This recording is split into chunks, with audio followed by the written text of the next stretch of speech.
Did you know Cheech Marin from, Cheech and Chong gets flagged by security every single time he flies, he says. It's not for the reason that you go, oh, we know why. Here we go in this week's Road Warrior. Hi, I'm Cheech Marin, and I travel somewhere between all the time and forever. This is where it all started. Could end here, too. Traveling with Tommy Chong or any partner in a duo like that is like being married without the sex. You have to learn how to give each other space. I hate driving. Some people like it, but bless their little pointed heads. I like to fly. I get flagged every single time I walk through because I have an artificial knee.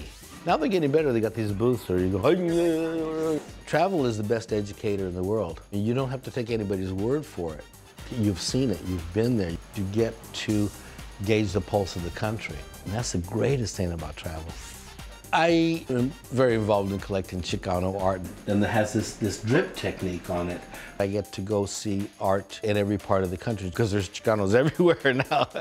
I put together shows, and they travel around the country at different museums. And so that's my goal, is to get as many people to see Chicano art as possible. I'll see you out there on the road.